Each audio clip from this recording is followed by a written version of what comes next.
a great question. It's something that I addressed earlier, which is, yes, they are agents. They can only be agents. But at the same time, the agents have agency. The agents have free will. So think of Napoleon and Julius Caesar, and they were obviously supported by secret societies. But they reach a certain point where they can betray the secret society or veer off in a different direction. And Hitler and Stalin are also different examples, okay? So every great person in history, most of them are supported by secret societies, but they also reach a point where they feel they have a higher calling. And it is God that they must be loyal to. So they betray their secret society. And I think that something will happen with both Trump and Vladimir Putin. Okay. I have the Third Rome, I have the American Technate, and I have Pax Judaica. Wait a minute here. These are three different empires.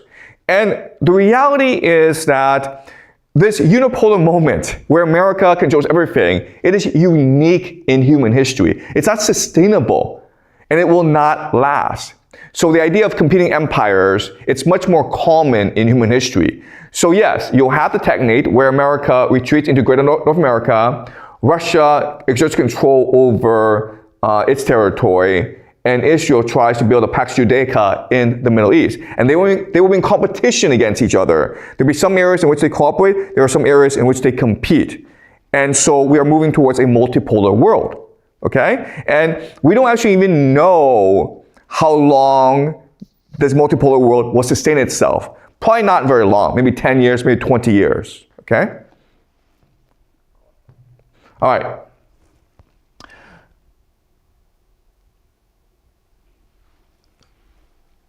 So this question is, why would the world be dependent on American fertilizers and energy when the other parts of the world have energy and fertilizers as well? And the answer is trade access, okay? What America can do that other nations cannot do is basically retreat into its continental fortress and control sea trade, okay? So right now, the easiest way to trade is through the sea. And unfortunately, for the world, America controls the seas with its navies, okay? So what America can do is basically allow its ships to go anywhere in the world and block Chinese, Iranian, Russian ships from accessing the rest of the world. Now, a counter to this is that, well, you don't have to go by sea. If you were to unite Europe, Asia, and Africa and the Middle East, you can just use railways, and that's what China wants to do. The problem is Iran. That's why America is so invested in destroying Iran, because Iran is really the pivot of the world. If you can destroy Iran, it'll be very hard for China to access Belt and Road, and hard for Russia to trade with Africa. Okay? All right. I would challenge Professor Zhao on his assessment of why Russia attacked Ukraine.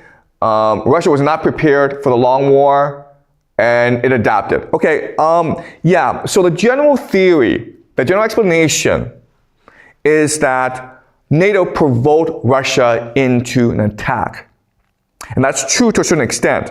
But we have to remember that if you commit to a long war, if you commit to any war, you need to have a long-term strategy, because you need so many different organizations, institutions, parties involved in a war, okay? A war means a fundamental restructuring of society. And therefore, you need a grand strategy. You need a eschatology. Okay? Because this is what allows for political will. And that's the issue that the Americans are facing in Iran, where they don't really have an eschatology or grand strategy that's articulated, okay? There are people in America who do have the grand strategy and eschatology, but it's not articulated to the American people, okay? And that's why America doesn't really have the political will to sustain this war in Iran. So again, there's this misconception that these people, Putin, Trump, they just have these emotions, like, I want to go attack, so they go attack. That's not how these things work, okay? You need a lot of people to agree to attack Ukraine, to agree to attack Iran before these things happen, okay? The idea that one man can control an entire country, it is just a myth. It cannot happen that way. A country is controlled by different vested interests, different institutions. These institutions have to align together in order for something to happen, okay? Otherwise, they'll just sit back and do nothing.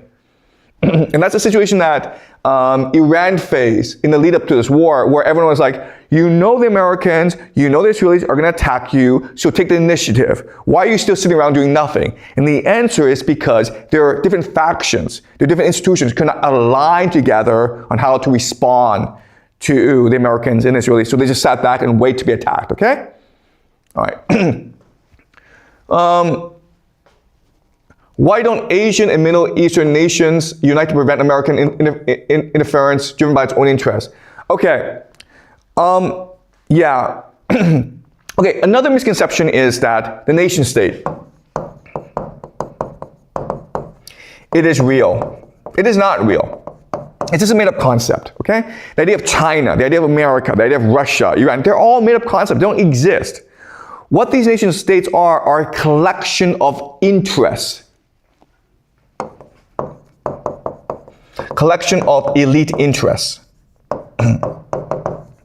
And all this means is that the people don't matter, okay? The people are a resource to be exploited by the elite. What matters is the elite. So the question then is, where are the elite, where are their allegiances? Where are their loyalties? And the fact of the matter is that in East Asia, in the Middle East, much of the elite have their family and have their wealth all stored in the Western world. So they're not loyal to the people. They are never loyal to the people. They are loyal to themselves, to their families, to their social network.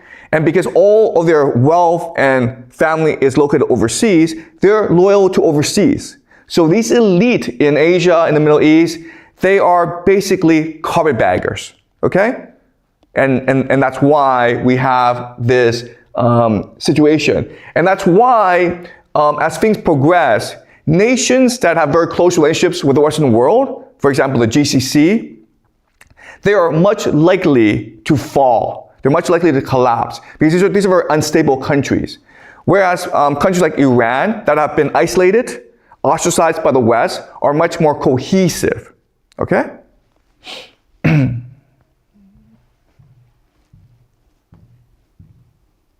All right.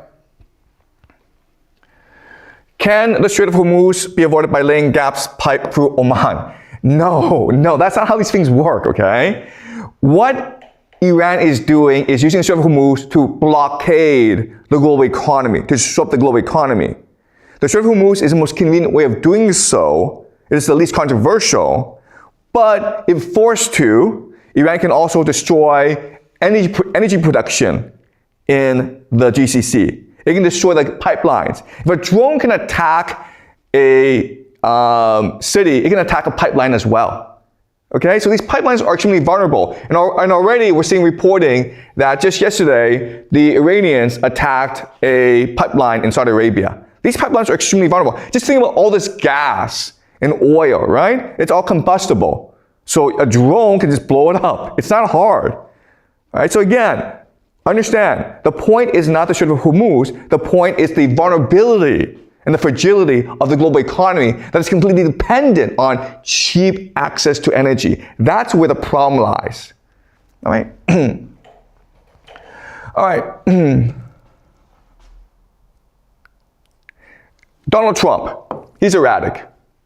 Do you believe this behavior is calculated strategy, or does it stem from lack of understanding? Is he just stupid? Do you think that people advising him are also stupid, or are they strategic? What is he trying to achieve? Okay, again, this goes back to our understanding of how the world works. You have the eschatology, then you have the secret societies, then you have the agents, okay? And Trump is an agent. Now, what makes him a very powerful agent is his unpredictability. Today he's like, I'm gonna nuke Iran. Tomorrow he's like, let's have peace in the world, guys, okay? He's just unpredictable. It's all a show, okay? And there are 3 reasons why unpredictability is so powerful. The first reason is that it's paralyzing. Paralyzing just means like you don't know how to respond to him. Like what do you do? How do you fight a guy who changes his opinion every single day? Okay? It paralyzes you into inaction. Second is distracting. All your attention is focused on his antics, and you don't realize that behind the scenes, things are happening. Okay? There are people who are implementing certain things, but you don't really notice the backstage because you're just focused on Trump being a clown on stage. Okay? And the last advantage is flexibility, which is to say that he is not beholden to any strategy. And he can change his strategy at any time. Okay? So, yes, we think he's a clown, and he is a clown, but there's a method to his madness. Okay? So it paralyzes enemies, it distracts his enemies, and he's able to maintain maximum flexibility in his actions. Okay? And that's why he's so successful. All right. The people around him just do whatever he tells him to. People around just tells him exactly what he wants to hear. Okay? It's actually Donald Trump that's making all the decisions, and his ultimate purpose is to get his 3rd term. All right? Because from his perspective, if he actually wants to implement his vision for America, he needs the 3rd term. Okay? And again, his vision is a technate, where America becomes a fortress, abandons the world, and just trades with the world. Okay, we discussed this previously. But for him to achieve that, he needs his 3rd term. And so he needs to figure out how to get his 3rd term. And this war in Iran is about strategy, because if this war continues and it goes badly for America, then Trump can declare martial law and have a lot of powers. Okay? And again, his enemies are too distracted to appreciate that this is strategic, and they're paralyzed into inaction. The Democratic Party, which should be opposing Trump and this war, are just sitting back and doing nothing, hoping that in the midterms, Trump's party, the Republicans, get wiped out, and they go into power, and then the world is perfect again. Okay? So the Democrats actually don't have a strategy for this. All right.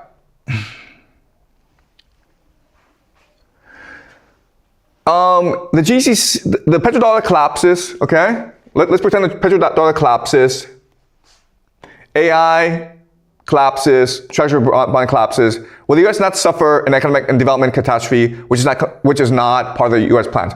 Yeah, this is a good question, but you have to understand, again, a nation state is a collection of different interests, and these interests are competing against each other. Okay, so you have different interest groups. You have AI, you have finance, you have resources. Okay, and so what matters is the general direction of the country. So if the economy were to collapse, the main losers would be finance and AI, okay? But then what America can do, because it's so wealthy and its people are so energetic, is, well, let's just focus on building resources, okay? Oil, food, water, fertilizer. Let's just make this stuff and sell it to the world. Then the economy rebounds, okay? So this is actually a restructuring. Okay? Something we talked about before, where the purpose is not to destroy America, the purpose is to move power away from one elite to another elite, okay? This is basically a revolution in America. AI can actually be saved, okay? With government bailout.